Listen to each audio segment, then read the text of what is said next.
What is your least favorite thing about each other? What has been the most powerful personal development experience of your life? Next one, how long have you two been together? Okay, how many hours did you work when you were first starting your business?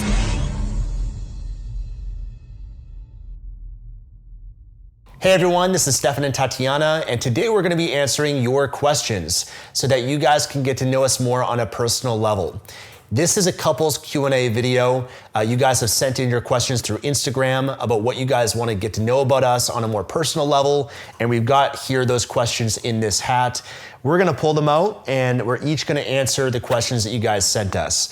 Now, we've already done this a few months ago in Hawaii, and we already answered a lot of the most common questions that you guys have about us.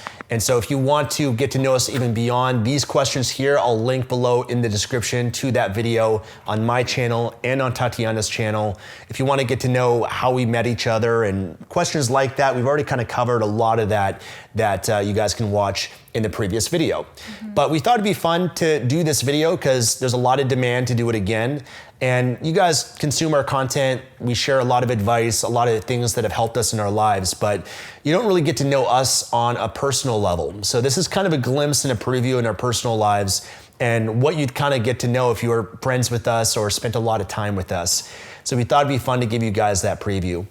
So. Yeah, this is actually going to be a two-part series.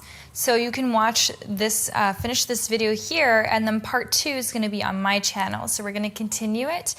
So you can watch part 2. We'll link that in the description box below. You can continue watching. We're going to continue answering questions, but we decided to just break it up so that the videos aren't too long, and you can consume them on both of our channels. Yeah, there's a lot of great questions, so we'll try to answer as many as we can. So you want to go first? Yeah, sure. Okay. So where do you want to settle down one day and why? Yeah, so we've had a plan for a while now to move to the US. The original plan was to move to California. That was always on my vision board when before I met Tatiana and planned out my life and where I want to live one day. And reason why I chose California is because I love the weather. I love the beach life and just kind of the lifestyle that you can have down there. However, more recently, we've changed that to potentially Scottsdale, Arizona. So right now, we're actually in the process of immigrating to the US. But unfortunately, right now, it's very difficult because the US embassies in Canada and other parts of the world have been closed due to COVID. And so there are delays, and it's going to take longer than what we expected to. But our plan currently, which could change over the next year, once things do happen, but we really like Scottsdale, Arizona. We like being close to Vancouver, Canada, because we still plan to spend summer times in Vancouver. We love Vancouver. We think that during summertime when the weather's nice, it's one of the best cities in the world. It's just that most of the year it's raining and cold and overcast, and we try to get away from that. So for us, our dream and our goal is to settle down in Scottsdale, get a property here in Vancouver in the city so we can have the city life as well. And then we're also planning, currently it could change, but we want to get a vacation home in Hawaii, a beachfront property there too. That's part of our long-term vision. So that's kind of why we chose. We primarily like to avoid the cold and the rain, and so that's why we've chosen those destinations. And you kind of get different climates. You get the desert, you get Vancouver, the city lifestyle downtown, and then you get the beachfront tropical paradise in Hawaii. Yep. Yeah. That answers it. Okay. What is your least favorite thing about each other? Ooh. Be nice. Okay, well, Stefan loves efficiency. And if he feels like he is late to be somewhere for an appointment or say a flight or anything like that, anything where there's a schedule, he likes to be like on time. For him is like 10 minutes early, maybe 20 minutes early. So for me, on time is like on time. Like I do like to be on time, but I mean like on time. And so when he feels like we're running behind, he can like get really frustrated and Yeah, kind of like an asshole agitated. sometimes, like a bit grumpy, and it's hard sometimes. Yeah, no, I can see that for sure. Yeah. And I've been aware of that and trying to improve it. But Yeah. for me, I definitely agree with that. And I'd say, to counter that, the question was the least favorite thing. Yeah. I'd say with you, it's taking too long to get ready or to get somewhere, because I like to plan things. I like to be efficient. I like to make sure, okay, if we're gonna need to be here at this time, then I anticipate, okay, this is how long it's gonna take there, and things like that. And then sometimes you are still getting ready, or for me, like when I say I'm ready, I'm ready to go at the door.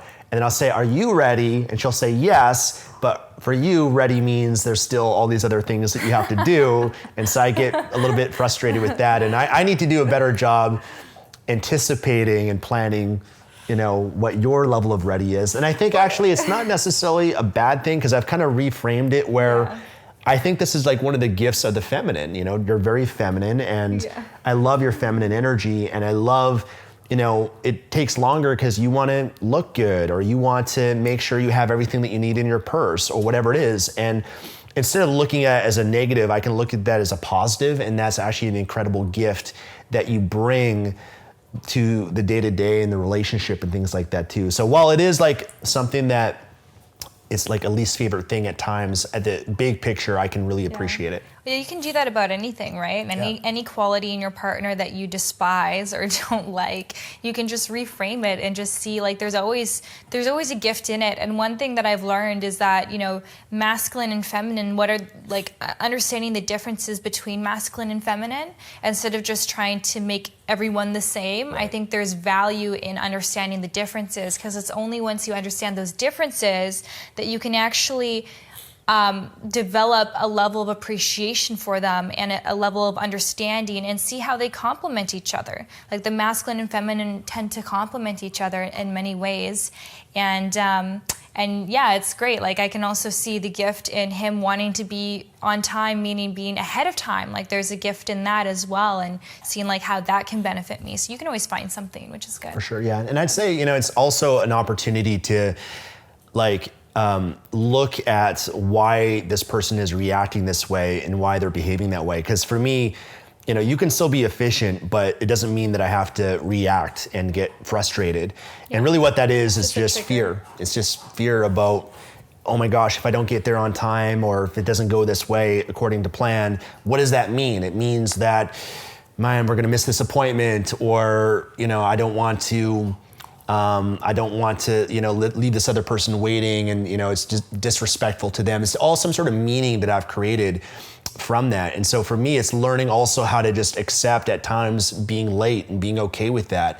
I don't want to make that a habit, but not having the attachment to having to be somewhere on this time exactly, because there are things that do happen outside of our control.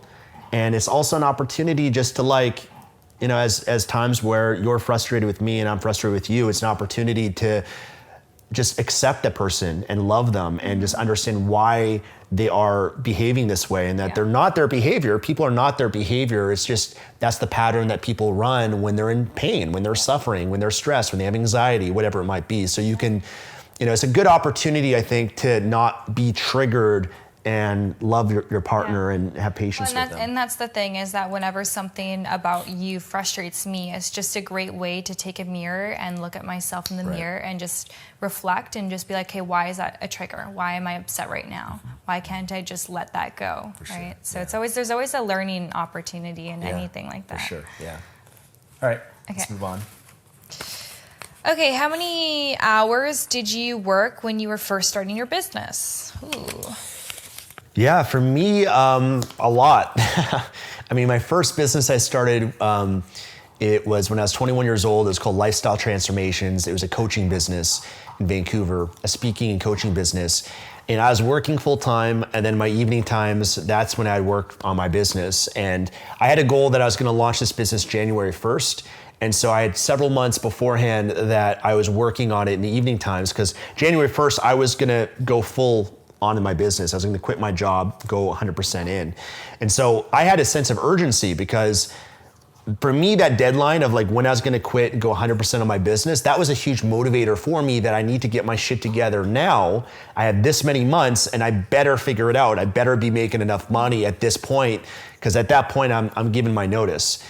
And so for me, I was working evenings. I remember getting a website done through odesk.com, which is now upwork.com. And I had hired someone in India, and I was like up middle of the night communicating with this web designer in India, so that, because that was the only time they were online, to get my website created. So that was my first business. And then my online business, which was when I was like 23 years old. I'd say there's like, kind of at first there's a little bit casual, but when I got serious about it, I was working honestly like, man, I want to say like 16 hours a day, like something crazy like that, because I've also, one thing I've learned about myself is I am very comfortable being in isolation. I'm very comfortable just being in front of the computer for hours and hours and hours, because I used to play video games and be addicted to play 16 hours a day video games. So that kind of suited my personality a little bit. I had more of that tendency. And so it's very easy for me just to get, working on something and just have the whole day go by working morning till night and just be immersed into it.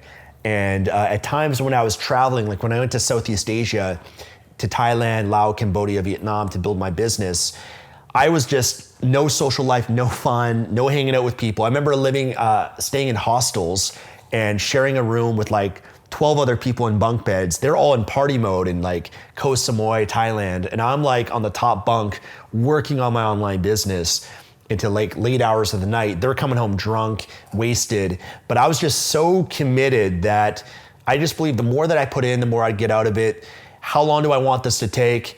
I could either have this drag on for years and years and years and create success, or I can create my success in the next year, the next 2 years. If I really commit, immerse myself now and pay that price, I can get there sooner. And the sooner that I get there, the sooner that I can enjoy my life and prosper from it. So it wasn't the healthiest. It's very challenging, but I was in a position where I was desperate. I was all in. I was going to do whatever it took. I didn't care what it took. I was going to put in the time for it. So that was at the beginning stages for me, because a big part of it too was like I was really frustrated a lot of the time that I wasn't seeing success. And the more frustrated that I got of having months go by not seeing success in my business, the more motivated that I became. The more I was like, I must not be doing enough affirmations every day. I must not be applying what I'm learning here. I must not be this. I must not be that. I would just continue to double down more and more and commit myself more when I wasn't seeing the success that I wanted to. So it just made me, the frustration, the pain of not seeing success just made me put in even more. Yeah. Yeah.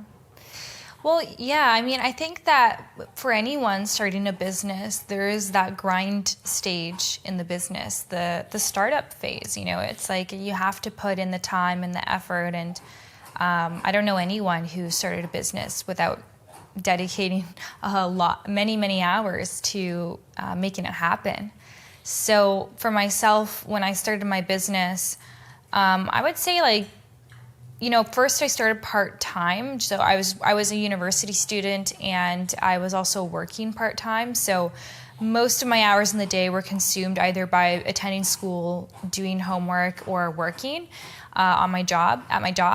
And then any additional time I had, I was working on my business. So I started maybe like a couple hours a day. And then eventually when I quit my job and when I dropped out of school, then I went full time into my business. And when that happened, that's when I started to really invest the hours. So it wasn't just 8 hours a day. There were days that were 10 hours, there were days that were 14 hours, and there were days that were 16 hours. And it was a hustle, it was a grind. And the challenge was trying to balance that with also having a relationship and trying to thrive in a relationship. So I would come and see Stefan on the weekends. We never lived together. And then the weekdays, I would just we'd both be working on our own thing, and then we'd just hang out on the weekends. And that worked for quite a long time. We did that But yeah, there is definitely, it was a lot of effort. But, I always like to tell people that, it shouldn't be like that forever. The idea of, starting a business is that, yes, in the beginning, you have to expect that there's going to be blood, sweat, and tears. You can't just expect it to be easy, because it usually isn't.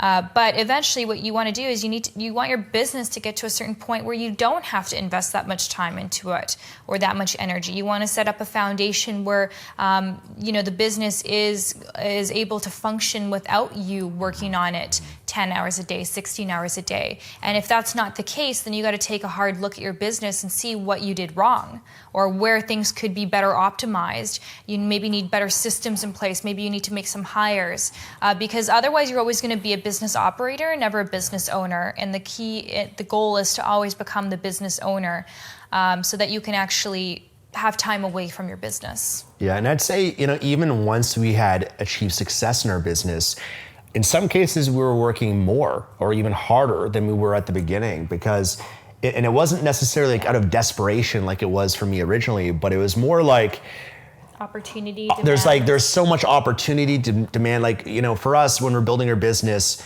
it just started becoming so time consuming, also because we didn't have those systems, right? Yeah. I'm doing the customer support, I'm posting on social media, I'm creating videos, I'm managing my inventory, I'm doing this, you're just doing so much, and it just kind of grows into this monster. So it's a great problem to have, because your business is blowing up, or there's just so much great opportunity to make money that you can't say no to it. So that's why I mentioned in the other video we did, which we'll link to below, just for me, it's just one of my most important habits is getting away from the computer, getting away, because I can get addicted to it. You can too. You can get so consumed in that world of business and marketing and making money, and it can be fun, but it can take you away from actually living life and having the freedoms that your business provide for you. Yeah. So it's a balance of it. Yeah, but and I think some people have a really hard time getting themselves to do work, but for us, it's we can easily get into workaholic mode. Yeah. We like to work on projects. We like to make progress. We value growth. Growth is really high value for us, in our when it comes to our values. And so part of our growth is growing your business, right? It's the ultimate project. So it's easy for us to spend a lot of time in that. Yeah. Okay, so let's move on. When are you planning to have kids? Well, we would have had kids by now if it was not for the pandemic. It's kind of delayed some of our plans that we shared, but pretty soon we're going to be trying, and hopefully all goes well with that. So we're very excited. That's something that we've been wanting to do for a while now, is to move on and start a family. And we feel like we've got a lot of the traveling out of the way, which is part of our plan, to be digital nomads and travel. And not that you can't travel when you have kids, you absolutely can, but there's certain trips and travels and experiences that we might not have done if we did have kids. So we feel we kind of planned things out in a way that we wanted to travel, enjoy the lifestyle that our business can provide for us, and then settle down and transition into that. So soon we're going to be making some attempts this year. Yeah, hopefully everything goes well. Yeah. Everything will be happening for a reason. Okay, so the next one is, if you're sitting in front of a TV, what's on the screen? So for Stefan, I'm going to tell them what it is for you, and you can tell them what it is for me. Okay. So for Stefan, if he's in front of a TV or a computer, then he's watching the basketball highlights, or he's watching the talk show where they talk about they gossip about basketball and all of the basketball players. What's it called? It's either ESPN First Take or Undisputed on Fox. Yeah. Other sports fans probably know what I'm talking about. He's a big sports. You're a big basketball guy. Yeah. But yeah, that talk show where they're always debating is just. Yeah, I mean, it's definitely a talent. It's a skill. I hear what they say, and it's it's good that you can always come up with something, but it's basically equivalent to the Real Housewives for women. Okay, for you, that's actually really tough, because you don't have really something like that. I wish I had a go-to. I would say you're either, when you're on the computer, okay, this is for TV, right? TV, or or watching TV on Netflix or something. I don't know. I don't watch TV unless it's with you. Yeah. We only watch TV I mean, if shows you're on together. a computer, it's like work, maybe shopping.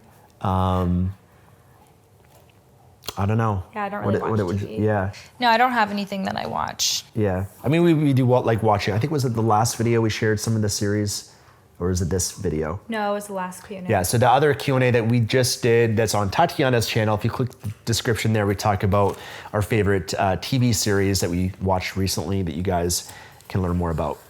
What has been the most powerful personal development experience of your life?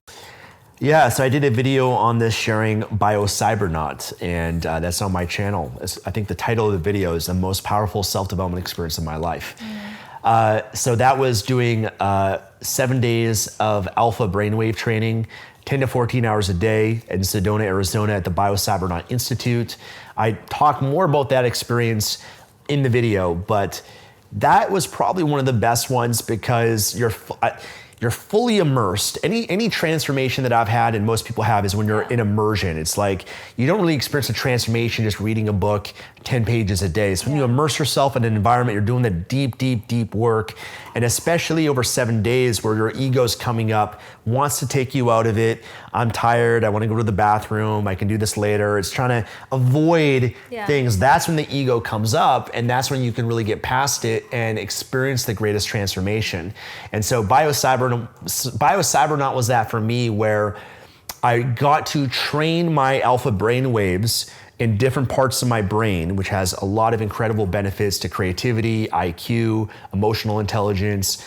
I was able to also simultaneously release a lot of trauma, pain, any negative emotions that I had that were linked and anchored to people in my life or my business or certain experiences. I was able to neutralize a lot of that by doing a deep forgiveness process. And yeah, it just really helped our relationship and just my mental performance, I'd say. I'd say that it's been now, I think, 2 months since we did that experience, and I'd say my thinking is more clear, and I just have more calmness in my day-to-day life, more presence from that experience. Yeah, I think that Bio-Cybernaut was also probably, the most beneficial self-development experience. For me, the greatest benefit was just going through the forgiveness process. And it's pretty amazing how it works, because when you're hooked up to all of these electrodes and you're in a high alpha state, you're no longer subject to your little perspective. In the day-to-day, most of us are functioning on a beta brainwave state, medium beta state, and we're limited to our own perspective on how we see things. But when you're in a high alpha state, you're able to raise your level of consciousness, and you're able to see things kind of like from a bird's eye view, and you can kind of remove yourself from the situation and see things for what it is instead of how it appears to be from your limited perspective. And so that's really powerful when you're going through a forgiveness process, because if you're not, in this alpha state, hooked up and all that, if you're just sitting here and trying to go through it, you can just say, yeah, I forgive you, and go through the motions that you think are forgiveness. But there's still usually that charge there because you didn't really truly forgive. And for me, I learned how to truly forgive and what that process entails. And for me, it was really, you have to walk through the other person's shoes. I had to walk through the other person's shoes objectively and see, from the beginning, like, how did they grow up? How were they raised? Because we all know, like, your childhood really significantly affects how you show up as an adult and who you are and what you do. And so walking through their footsteps and seeing how they would have seen life, and trying to understand that a little bit more. And once I was able to do that, I could say, no wonder they did that, or no wonder they said that. Doesn't mean that I condone the behavior or that I agree with it or that I accept it. It just means that I could see how it ended up going down that path. And it's from that place of understanding that I was actually able to truly have empathy and love for that person. And that's how the charge was dissolved. That's how true forgiveness was able to take place, because it came from a place of understanding and a place of like no longer separation. The separation is ego. Separation is what divides us all. And so that was really powerful for me, because I had gone through a lot of forgiveness work that I didn't even know I had. I thought I didn't have baggage. I mean, we all have baggage, but it's so liberating to be free of that and to not have any animosity or any charge towards anyone or anything. And it's just, it's freeing. And what's powerful, I'd say, about BioCybernaut compared to a lot of the other personal development we've done, a lot of personal development is like information. It's like educational. You go there, you take notes, but then you have to apply it. And it's not until you really apply it that you get results from it. BioCybernaut is like training. It's you being there in this chamber with electrodes attached to your head, doing the work, applying, implementing, forgiving, raising your consciousness, training your alpha brain waves and all of that, and that has a permanent effect on rewiring your brain. So that's why I'd say it's one of the most powerful ones, is like the permanent effect of what you accomplish there, versus other seminars have been great, books, resources, courses, all of that. Tony Robbins' is Unleash the Power Within is great because it's not just information, it's actually an experience of conditioning your states, conditioning your physiology, your focus, your language patterns to be in high performance states. So things like that, I think I've always gotten the most from when I look back. Yeah. Okay. Next one. How long have you two been together? So pretty soon in May, it will have been 7 years. Yeah. So 7 years, baby. Goes by fast. Yeah, almost a decade. Yeah, it's insane. It's insane to even look back, when we look back at pictures and videos, and we've got a lot on Instagram, but even on YouTube as well, just to look back and seeing all the experiences that we had and just kind of where we were 7 years ago. It's amazing how much we've grown in our relationship. Yeah, it's amazing. Like looking back and just seeing how we were such babies and so unconscious too. Like that's one thing we learned, is just we've seen our development as individuals, but also as a couple, and seeing how we went from such a state of unconsciousness to a much higher state of consciousness. And there's always room to grow, of course. We're going to continuously grow.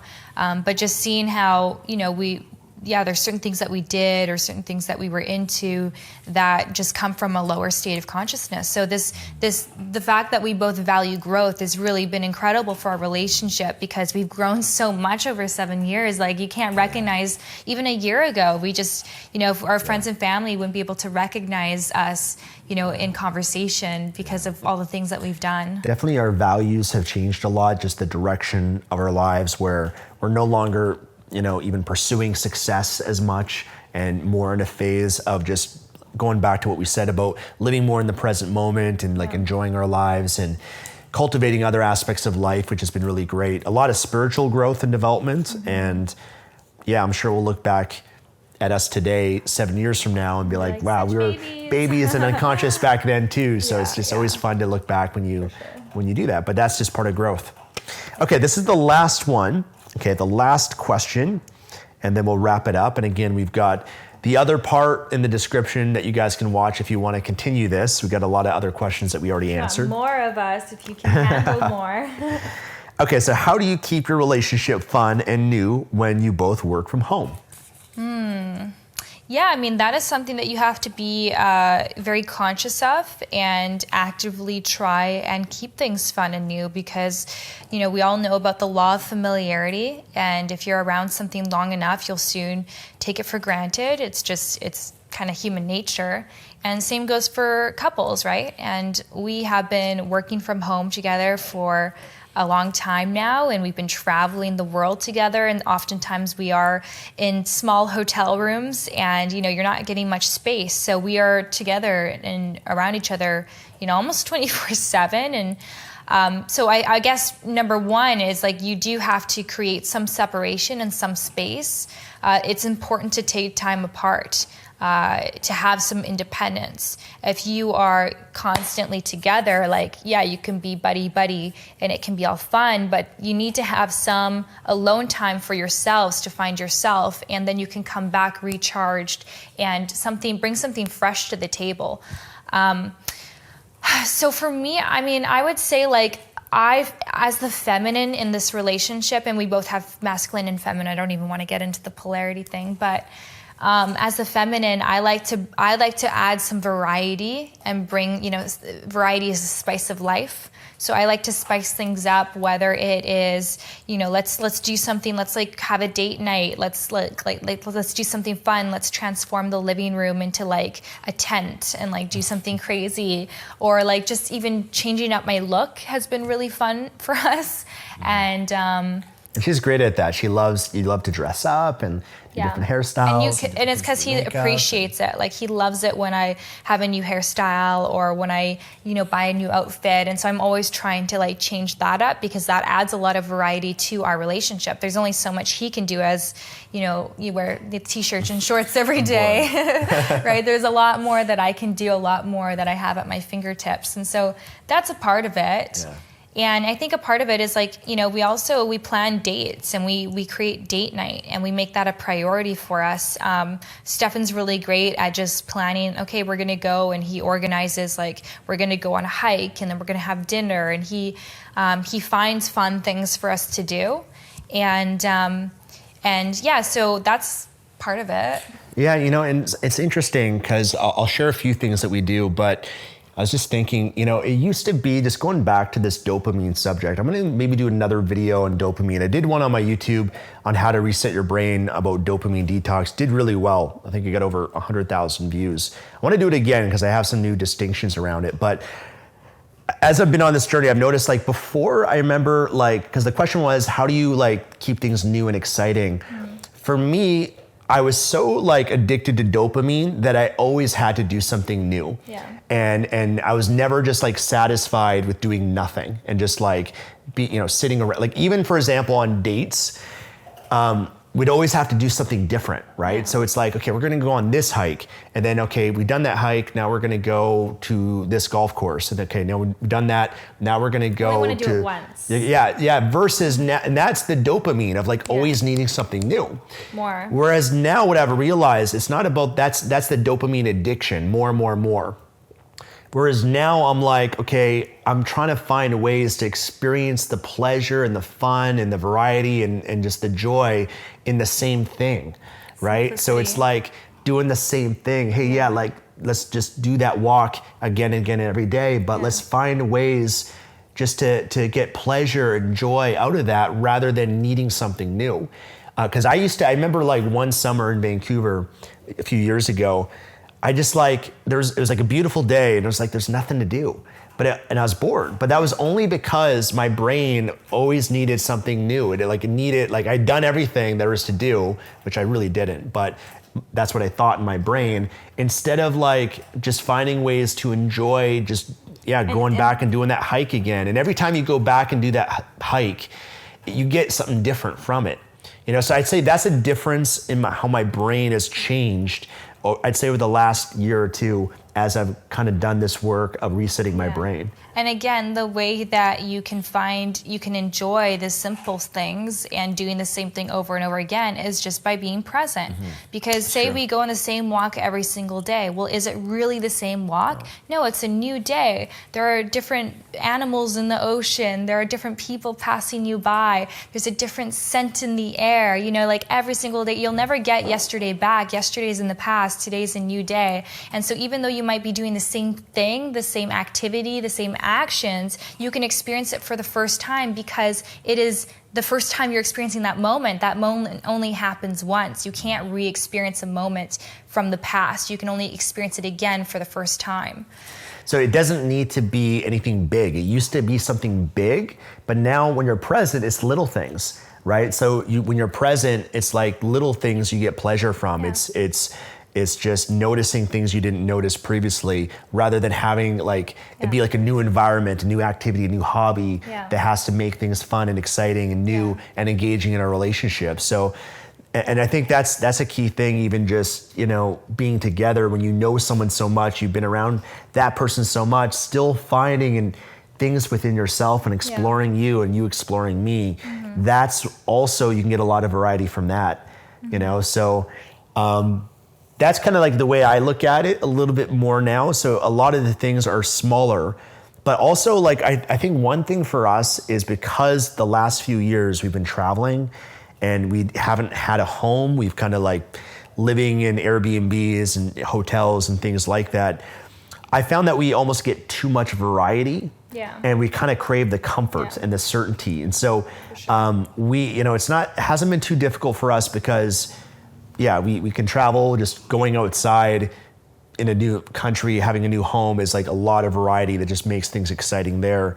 But when you have too much variety, you crave comfort. When you have too much comfort, you crave variety. So for us, we were on an extreme with having so much variety. So what would happen is that when we were just at home, we would just want to be at home, and we wouldn't want to go out. We wouldn't want to go and do a bunch of things because we just wanted to stay and keep things simple. Yeah, so I'd say, for us, we enjoy being at home a lot because we get comfort from that and just being together. And we watch different shows at times. We got the Nintendo Switch to play Super Mario Brothers once in a while. The answer is we are creative with a lot of things too. Yeah, but I think the truth is that you have to create intimacy in your relationship. And intimacy doesn't have to mean sexual relations. It means into me you see.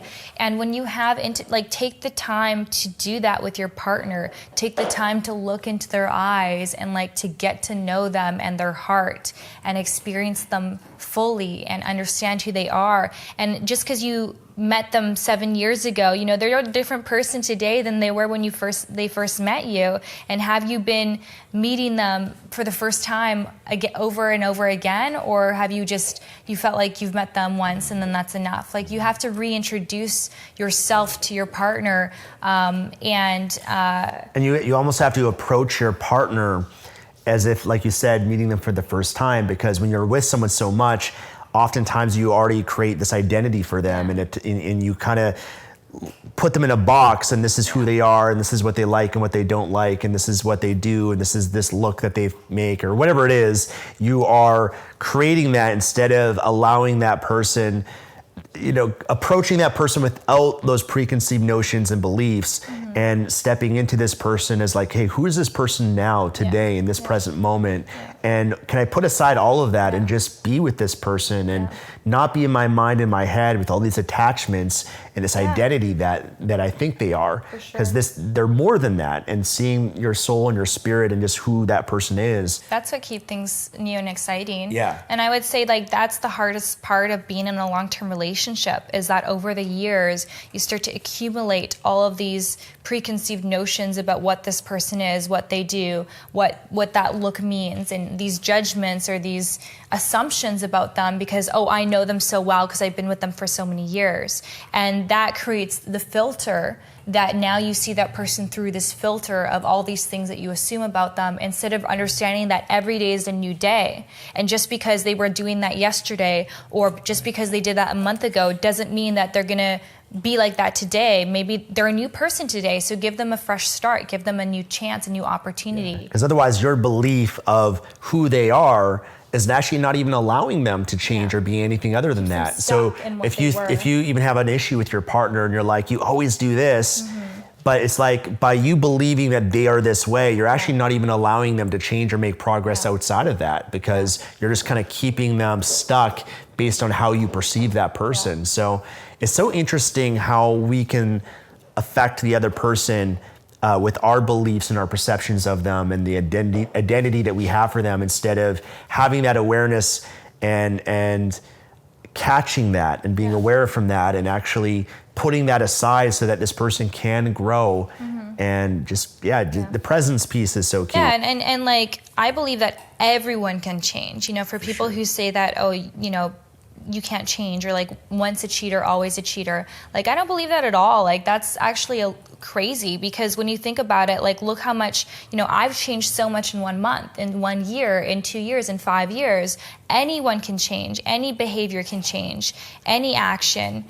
So you have to give your partner an opportunity to grow and develop into the person that he or she wants to be without your, why make it harder on them by placing the judgments and stereotypes limiting them from who they used to be. Yeah. Hopefully this makes sense for you guys. We're going a little bit deep and philosophical here, but hopefully that, we take a simple question. That's one thing about us. We actually have these deep conversations all the time. Like, we'll just kind of sit and just like talk about life and talk about psychology, talk about human behavior. We talk, that's one of our favorite things to do. We're both very deep and philosophical, and we'll just kind of sit there and talk. And so you kind of got a glimpse of what we're like in that way too. So that's this video. I'm not sure how long we've gone on for, quite a while. We do talk a lot. But we want to thank you guys for your questions, and hopefully you guys enjoyed the answers and got a chance to get to know us a little bit more on a personal level. If you guys want to watch the second part of this video, the link will be in the description on the Tatiana James YouTube channel. That's where you guys can watch and listen to some of the other responses. And we'll also link to some of the previous ones that we've done here as well, if you want to continue to get to know us. But we thank you guys so much for being subscribers and fans and followers of our work. We appreciate you guys for that. And subscribe here on Project Life Mastery, Tatiana James, for more of our content. Otherwise, thank you guys so much. We'll see you again soon. Take care.